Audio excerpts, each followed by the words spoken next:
Right. Common web சர்வர்னுடைய behaviour என்ன அப்படிங்கிறத நம்ம பார்த்தோம். It is stateless. அதே மாதிரி ஒரு யூசர் ஒரு டெவலப்பர் என்ன பண்ணணும்னா, சர்வர்னுடைய ஸ்கிரிப்டிங் இப்போ என்ன பண்ணணும், கிளையண்ட்டில் நான் ஏதாவது ஸ்கிரிப்டிங்னா அது என்ன பண்ணணும், கிளையண்ட்டில் இன்ஃபர்மேஷன் வந்த வாட்டி நான் எதை ப்ரிசர்வ் பண்ணணும், எப்படி மறுபடியும் அனுப்பணும், இந்த ரெண்டு ஆங்கிள்லையும் திங்க் பண்ணி கோடிங் பண்ணணும். ஸோ மற்ற எந்த சர்வர் ஸ்கிரிப்டிங் டெக்னாலஜியும் கம்பேர் பண்ணும்போது இந்த ASP.NETல என்ன ஸ்பெஷல் அப்படின்னு பார்த்தீங்க அப்படின்னா, இந்த ஸ்டேட்லெஸ் பிஹேவியரை ஓவர் கம் பண்ணுறதுக்கு. ஸோ நம்ம ஏன் ஸ்டேட்லெஸ்ஸாக வெப் சர்வர் உருவாக்குனாங்கன்றதை நம்ம பார்த்தோம். எல்லாருடைய ஆக்டிவிட்டியும் மெயின்டைன் பண்ணுறதுக்கு எந்த கம்ப்யூட்டரும் பத்தாது. அதே மாதிரி இந்த பர்டிகுலர் அப்ளிகேஷன் இத்தனை பேர் தான் வருவாங்கன்னு யாராலையும் சொல்ல முடியாது. திடீர்னு ஹிட் ஆனிச்சுன்னா அடுத்த நாளே மிகப்பெரிய லெவலில் ஹிட் ஆகும்.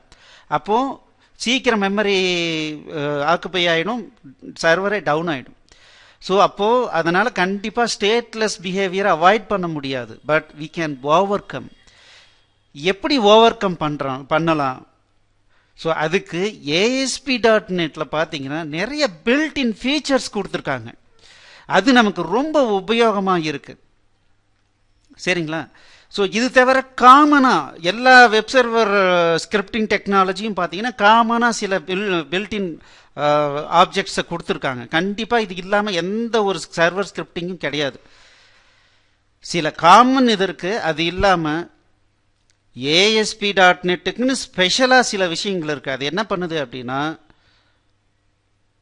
ரொம்ப ஈஸியாக டெவலப்பர் ஒரு டெவலப்மெண்ட் பண்ணுறதுக்கு ஹெல்ப் பண்ணுது. ஸோ அது என்னென்னன்றதை பார்க்கலாம். ஃபஸ்ட்டு என்ன பண்ணலான்னா, எல்லா சர்வர் சைட் ஸ்கிரிப்டிங் என்ஜினும் என்னென்ன ஆப்ஜெக்டை கண்டிப்பாக கொடுத்துருக்கும் அப்படிங்கிறத பார்த்தோம் அப்படின்னம்னா, the first one is request object.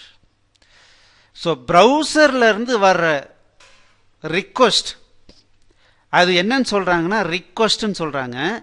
Once அது சர்வருக்கு இந்த சர்வர் ஸ்கிரிப்டிங் என்ஜினுக்கு வந்துச்சு அப்படின்னா கண்டிப்பாக அதில் ரிக்வெஸ்ட்னு சொல்லிட்டு ஒரு ஆப்ஜெக்ட் இருக்கும். அந்த ரிக்வெஸ்ட் ஆப்ஜெக்டினுடைய பர்பஸ் என்ன அப்படின்னா, முதல்ல எந்த URL-ஐ ரிக்வெஸ்ட் பண்ணுறாங்க, அது கூட ஏதாவது ஃபார்ம் இன்புட் ஏதாவது கொடுத்து அனுப்புகிறாங்களா, that is name value pair ஏதாவது கொடுத்து அனுப்புகிறாங்களா, that is called query string ஏதாவது வருதா. ஸோ இந்த மாதிரியான இன்ஃபர்மேஷன் எல்லாம் எனக்கு வேணும். அவர் மொபைல்லேருந்து ரிக்வெஸ்ட் பண்ணியிருக்காரா, ஒரு பிசியிலேருந்து ரிக்வெஸ்ட் பண்ணியிருக்காரா, இந்த மாதிரியான இன்ஃபர்மேஷன்லாம் எனக்கு சர்வருக்கு தேவைப்படுது. எதுக்காக? அதுக்கு தகுந்த மாதிரி HTML ஜென்ரேட் பண்ணி அந்த பர்டிகுலர் ரிக்வெஸ்ட்டை ரெஸ்பான்ஸ் பண்ணாதான் கரெக்டாக இருக்கும். இப்போ ஒரு எக்ஸாம்பிள் பாருங்கள். ஒரு மொபைலுக்கு ஒரு ரெஸ்பான்ஸ் அனுப்பும்போது அதுக்கு தகுந்த மாதிரி கண்டென்ட்டை மாற்றி அனுப்புனா அவருக்கு ரீடபிலிட்டி நல்லா இருக்கும். அதை விட்டுட்டு நான் எல்லா சர்வருக்கும் நார்மல் பிசியில் ஒரு ஹையர் ரெசல்யூஷனில் இருக்கிற ஒரு பிசி இருக்கிற அதுக்கு அந்த ப்ரௌசருக்கு தகுந்த மாதிரி நான் அனுப்பிச்சேன்னா மொபைலில் பார்க்கவே முடியாது. ஜூம் பண்ணி ஸ்க்ரீன் பண்ணி பார்த்துக்கிட்டு இருக்கணும். ஸோ அதுக்கு பதிலாக இந்த எல்லா விஷயத்தையும் அடக்கி ஒரு ஆப்ஜெக்ட் கண்டிப்பாக ஒவ்வொரு ஸ்கிரிப்டிங் என்ஜின்லையும் இருக்கணும். அது என்னன்னா, இந்த ASP.NETல பொறுத்த வரைக்கும் ரிக்வெஸ்ட் அப்படின்றது ஒரு ஆப்ஜெக்ட். அதே மாதிரி நான் எல்லாத்தையும் ப்ராசஸ் பண்ணிவிட்டு நான் எதையாவது ரைட் பண்ணணும் அப்படின்னா எதன் மூலமாக ரைட் பண்ண போகிறேன் அப்படின்னா ரெஸ்பான்ஸுன்ற ஆப்ஜெக்ட் மூலமாக ரைட் பண்ண போகிறேன். இந்த ரெஸ்பான்ஸ் மூலமாக நான் எதெல்லாம் அனுப்புகிறேனோ அது ப்ரௌசருக்கு இன்ஃபர்மேஷனாக இருக்கலாம், இல்லை ப்ரௌசருக்கு டாக்குமெண்ட் டிஸ்பிளே பண்ணுறதுக்காக இருக்கலாம். ரெண்டும் மிக்ஸ் பண்ணி தான் நான் இங்கே இருந்து அனுப்ப போகிறேன். ஸோ அது ரெஸ்பான்ஸ் ஆப்ஜெக்ட். ஸோ நம்ம ப்ரௌசரை பற்றிய ரிக்வெஸ்ட்டை பற்றிய இல்லை ப்ரௌசரை பற்றிய ப்ரௌசரில் என்ன ப்ரௌசர் யூஸ் பண்ணுறாங்க, IE யூஸ் பண்ணுறாங்களா, ஃபயர்ஃபாக்ஸ்லேருந்து கால் பண்ணுறாங்களா, க்ரோம்லேருந்து கால் பண்ணுறாங்களான்ற இன்ஃபர்மேஷன் கூட இந்த ரிக்வெஸ்ட்டில் இருக்கும். அதே மாதிரி ரெஸ்பான்ஸில் நம்ம என்ன இன்ஃபர்மேஷனை நம்ம பாஸ் பண்ணணும்னு நினைக்கிறோமோ அது ஃபைனலாக எது வழியாக கேரி ஆகுது அப்படின்னா ரெஸ்பான்ஸ் ஆப்ஜெக்ட் வழியாக தான் கேரி ஆகுது. இது எல்லா ஸ்கிரிப்டிங் என்ஜின்லையும் கண்டிப்பாக இருக்கும். ஓகே, இப்போ ஸ்டேட்லெஸ் இருக்குன்னு சொல்கிறோம். அப்போது ஸ்டேட்லெஸ்ஸை அவாய்ட் பண்ணுறதுக்கு நம்ம ஸ்டேட் பிஹேவியரை எப்படி கொண்டு வரோம், ஞாபகம் வச்சுக்கிறதுக்கு என்ன பண்ணுறோம் அப்படின்னா, சில இம்பார்ட்டண்ட் விஷயங்களை மட்டும், ஒவ்வொரு யூசரை பற்றிய முக்கியமான விஷயங்களை பற்றி மட்டும் நான் இந்த வெப் சர்வனுடைய மெமரியிலேயே ஸ்டோர் பண்ணிக்க நான் ட்ரை பண்ணலாம். ஒரு எக்ஸாம்பிள் பார்த்தீங்கன்னா, ஒரு யூசர் லாகின் ஆகிறாருன்னா அவருடைய யூசர் ஐடி மட்டும் எனக்கு இருந்ததுன்னா போதும். அந்த யூசர் ஐடியை வச்சு அவரை பற்றி இன்ஃபர்மேஷன் எப்போ வேணாலும் நான் டேட்டா பேஸ்லேருந்து எடுத்துக்கலாம். அப்போது அவரை பற்றிய டோட்டல் இன்ஃபர்மேஷனையும் நான் மெமரியில் வைக்கிறதுக்கு பதிலாக யூசர் ஐடி அப்படிங்கிற ஒரே ஒரு சின்ன இன்ஃபர்மேஷனை மெமரியில் வச்சோம்னா, நான் எத்தனை லட்சம் பேர் உள்ளே வந்தாலும் என்னால் அவருடைய ஒரு சிங்கிள் ஐடி தானே, ஒரு லாங் நம்பர் தானே, என்னால் ஞாபகம் வச்சுக்க முடியும்.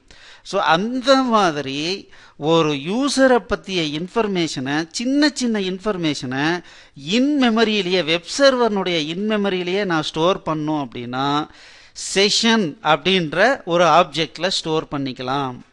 இது எல்லா ஸ்கிரிப்டிங் லாங்குவேஜ்லேயும் கண்டிப்பாக இந்த ப்ரொவிஷன் இருக்கும்.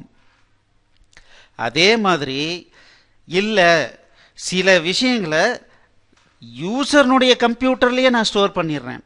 சரி, இன்னைக்கு நான் லாகின் ஆனேன், நாளைக்கு லாகின் ஆக முயற்சி பண்ணும்போது இவருடைய மிஷின்லேயே யூசர் நேம் பாஸ்வேர்டு, அந்த அவருடைய பாஸ்வேர்டை ஸ்டோர் பண்ணி வச்சுட்டேன்னா, ஸோ அடுத்த முறை அவர் என்னுடைய வெப்சைட்டை ஓப்பன் பண்ணும்போதே அவருடைய மிஷினில் இருந்தே பாஸ்வேர்டை எடுத்து அதுலேயே டிஸ்பிளே பண்ணிவிடுவேன். அவர் வேணும்னா மாற்றிக்கலாம், இல்லைனா அப்படியே ஓகேன்னு கிளிக் பண்ணார்னா நேராக சர்வருக்கு வந்துடும். ஸோ அப்போது சில விஷயங்களை அவருடைய மிஷின்லேயே நான் ஒரு இடத்துல ஸ்டோர் பண்ணிக்கலாம். அந்த மாதிரியான விஷயங்களுக்கு பேர் குக்கி அப்படின்னு பேர். இது எங்கே ஸ்டோர் ஆகும்னா, கிளையண்ட்னுடைய மிஷின்லேயே குக்கின்னு ஒரு ஸ்பெஷல் ஏரியா இருக்குது, அந்த ஏரியாவில் போய் ஸ்டோர் ஆகிடும். இது குக்கின்றது என்னென்னா டெம்பரரி ஃபைல். ஒவ்வொரு வெப்சைட்டினுடைய யூஆர்எலுக்கும் ஒரு இடத்துல போய் ஒரு குக்கி ஸ்டோர் ஆகும். அதுதான் அந்த இன்ஃபர்மேஷன் ஒரு ஃபைலில் ஸ்டோர் ஆகும், அது குக்கின்னு சொல்கிறாங்க. ஸோ இதுவும் எல்லா ஸ்கிரிப்டிங் லாங்குவேஜ்லையும் இருக்கும். அதுக்கப்புறம் ஹிடன் ஃபீல்டு, இல்லை ஒரு சின்ன ஒரு என்ட்ரி ஸ்க்ரீன் இருக்குது, அந்த என்ட்ரி ஸ்க்ரீனை எடிட் மோடில் ரிக்வஸ்ட் வருது, நான் எடிட் மோடில் அந்த டேட்டா பேஸ்லேருந்து எடுத்து அதனுடைய இன்ஃபர்மேஷன்லாம் ஃபார்மில் ஃபில்அப் பண்ணி நேராக இந்த பர்டிகுலர் ப்ரௌசருக்கு அனுப்பிட்டேன். அடுத்த முறை அவர் மாடிஃபை பண்ணி சேவ் பண்ணும்போது எனக்கு தேவையானது என்னென்னா அவருடைய ப்ரைமரி கீ. அந்த ப்ரைமரி கீ மட்டும் இருந்ததுன்னா அந்த ரெக்கார்டை எடுத்து இப்போ ஃபார்மில் இருந்து அந்த இன்ஃபர்மேஷனை இன்புட் எடுத்து நான் அங்கே அசைன் பண்ணி அப்டேட் பண்ணிட முடியுமா, முடியாதா? அப்போ அந்த மாதிரியான சின்ன விஷயத்தை நான் இந்த HTML-லேயே ஸ்டோர் பண்ணிக்கலாம். அதுக்கு ஏற்கனவே ஹிடன் இன்புட், ஹிடன் ஒரு HTML டேக் பார்த்துருக்கோம். அந்த டேகை யூஸ் பண்ணி நான் என்ன பண்ணலான்னா, அவருடைய மிஷினில் ஸ்டோர் பண்ணல, அதுக்கு பதிலாக அந்த HTML டாக்குமெண்ட்லேயே ஒரு பார்ட்டாக நான் இன்சர்ட் பண்ணிடுறேன். அப்போ யோசிச்சு பாருங்க, எப்படி ஸ்டேட்லெஸ் பிஹேவியரை நான் எப்படி ஓவர் கம் பண்ணுறேன்னு பாருங்க. இதுவும் எல்லா ஸ்கிரிப்டிங் என்ஜின்லையும் பண்ண முடியும். அதுக்கு அடுத்தது பார்த்தீங்கன்னா அப்ளிகேஷன். இந்த அப்ளிகேஷன்றது என்ன அப்படின்னா, இந்த சர்வரில் ஒரு பர்டிகுலர் வெப்சைட் இருக்குது, அந்த வெப்சைட்டு ஸ்டார்ட் ஆகி எத்தனை நாள் ஆகுது, எத்தனை பேர் விசிட் பண்ணியிருக்காங்க, இப்போ கரண்ட்லி யாராவது விசிட்டர்ஸ் இருக்காங்களா இல்லையா, விசிட்டர்ஸ் இருந்தாங்கன்னா எத்தனை பேர் விசிட்டர்ஸ் இருக்காங்க, இதெல்லாம் நான் எங்கே கவுண்ட் பண்ணி ட்ராக் பண்ணுறது? அப்போ ஒரு கவுண்டர் வச்சு அதை ட்ராக் பண்ணணும். அது அழியவே கூடாது. ஒரு யூசர் வருவார், ஒரு யூசர் போவார், கொஞ்ச நேரம் கழிச்சு அதை க்ளோஸ் பண்ணிட்டு போயிடுவார். ஸோ ஆனால் என்னுடைய கவுண்ட் என்ன ஆகணும், இதாகவே கூடாது. ஆனால் இந்த செஷன் எப்படின்னா, ஒரு யூசர் ஒர்க் பண்ணிகிட்டே இருக்கிற வரைக்கும் செஷன் இருக்கும். அவர் ப்ரௌசரை க்ளோஸ் பண்ண உடனே இந்த அவருக்கு ஈக்குவலண்ட்டான இந்த செஷன் என்ன ஆகும்னா கேன்சல் ஆகிடும், கிளியர் ஆகிட்டு போயிடும். அப்போ என்ன ஆகும், இந்த செஷன் எப்போவுமே பில்ட் ஆகிட்டே போகாது. ஒரு யூசர் வரும்போது இதில் செஷன் ஆட் ஆகும். அந்த யூசர் வித்ட்ரா பண்ணிவிட்டு ப்ரௌசரை க்ளோஸ் பண்ணிட்டு போகும்போது அவருக்கு அலோகேட் பண்ண மெமரி கிளியர் ஆகிடும். வேற அப்ளிகேஷன் அப்படிங்கிறது என்னன்னா, எந்தெந்த விஷயங்கள்லாம் காமனாக எல்லா யூசருக்கும் காமனான சில விஷயங்கள் இருக்கோ அந்த மாதிரியான விஷயங்களை அப்ளிகேஷன் அப்படின்ற ஆப்ஜெக்டில் நம்ம ஸ்டோர் பண்ணிக்கலாம்.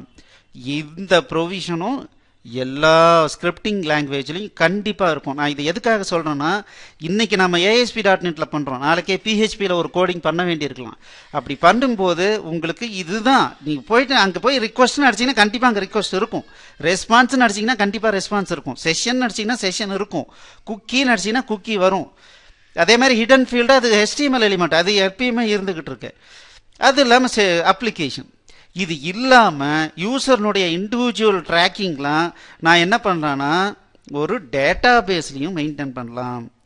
சரி, எப்படி டேட்டா பேஸில் மெயின்டைன் பண்ண முடியும்னா, ஒரு யூசர் ப்ரௌசரை ஓப்பன் பண்ணி ஒரு டாக்குமெண்ட்டை இந்த டொமைனில் ரிக்வெஸ்ட் பண்ணும்போது என்ன ஆகுனா செஷன் ஐடின்னு ஒரு யூனிக் ஐடி ஒன்று கிரியேட் ஆகி அசைன் ஆகிடும். அவர் எப்போ அந்த செஷனை கட் பண்ணுறாரோ அந்த செஷன் ஐடி அப்புறம் தான் டெலீட் ஆகும். அந்த செஷன் ஐடி அவர் இன்ட்ராக்ட் பண்ணிக்கிட்டே இருக்கிற வரைக்கும் மாறவே மாறாது. அதே மாதிரி பாருங்கள், ஒரு செஷன் பொறுத்த வரைக்கும், ஒரு செஷனை பொறுத்த வரைக்கும் ஃபஸ்ட்டு இது டெலிட்டபிள், ஆட்டோ டெலிட்டபிள். என்னாகும், அவர் இந்த செஷனில் கட் பண்ணிட்டு போயிட்டார்னா டெலிட் ஆகிடும். அப்படி இல்லைன்னா it is time out in nature. அவர் எந்த ஆக்டிவிட்டியும் இல்லாமல் ஒரு 20 நிமிஷம் 10 நிமிஷம் இருந்தாருன்னா செஷன் டைம் அவுட்டுன்னு நம்ம வெப் சர்வரில் ஸ்பெசிஃபை பண்ணிட்டோம்னா 10 நிமிஷத்துக்கு அப்புறம் அவர் ஆக்டிவிட்டியே இல்லைன்னா அப்போவும் அந்த செஷன் கேன்சல் அவுட் ஆகும். ஸோ அது வரைக்கும் அந்த செஷன் அவர் இன்ட்ராக்ட் பண்ணிக்கிட்டே இருக்கிற வரைக்கும் அந்த செஷன் ஐடி மாறவே மாறாது. அப்போ மாறவே மாறாத ஒரு யூனிக் ஐடி செஷன் ஐடின்றது இருக்கு. அந்த செஷன் ஐடியை பேஸ் பண்ணி நான் அவருடைய ஆக்டிவிட்டி எல்லாம் ஒரு டேட்டா பேஸில் ஸ்டோர் பண்ணிக்கிட்டே வந்தேன்னு வச்சுக்கோங்களேன். ஏன்னா டேட்டா பேஸ்ன்றது என்ன, நானாக பார்த்து ஸ்டோர் பண்ணுறது. எனக்கு வேணான்னா அப்போ எப்போ வேணாலும் டெலீட் பண்ணிக்கலாம் இல்லைங்களா. அப்போ டேட்டா பேஸில் ஸ்டோர் பண்ணி அது வழியாகவும் ட்ராக் பண்ணிக்கலாம். இது எல்லா ஃபீச்சர்ஸும் எல்லா லாங்குவேஜ்லேயும் இருக்கிற ஒரு ஃபீச்சர். ஒரே ஒரு எக்ஸ்ட்ரா ஆர்டினரி ஃபீச்சர் இன் ASP.NET, அது மற்ற இது எதுலேயுமே இல்லை. அந்த ஒன்று என்ன அப்படின்னா வியூ ஸ்டேட். இந்த வியூ ஸ்டேட் அப்படிங்கிற ஆப்ஜெக்ட் பார்த்தீங்க அப்படின்னா ASP.NETக்கு மட்டும்தான் ஒரு ஸ்பெஷல் ஃபீச்சர்.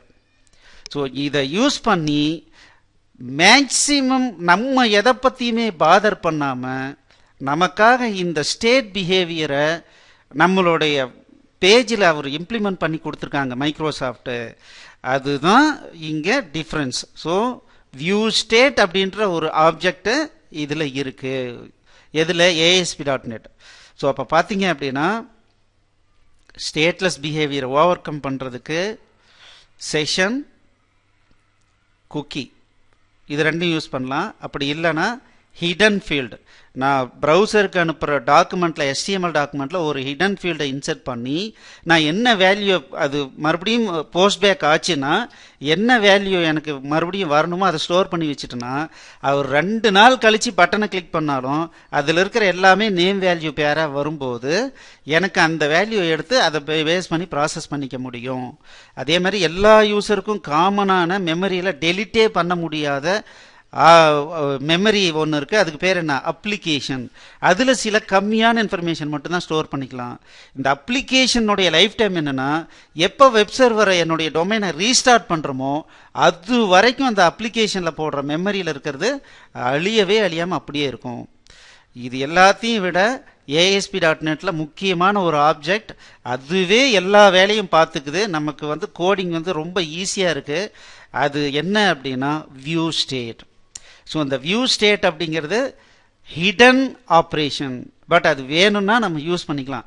நம்ம அதை பற்றி தெரியாமையே கூட ப்ரோக்ராம் பண்ணிக்கலாம். பட் தெரிஞ்சு பண்ணினோம்னா இதனால தான் நம்மளால் ஈஸியாக பண்ண முடியுதுன்னு தெரியும் போது அந்த வியூ ஸ்டேட்டையும் நம்ம தேவைப்படும் போதும் உபயோகப்படுத்திக்கலாம். ஸோ இந்த கிளாஸில் நான் உங்களுக்கு என்னென்ன கிளாரிஃபை பண்ண விரும்புகிறேன் அப்படின்னா ASP.NET is nothing but a collection of objects to enhance the activity of the web server.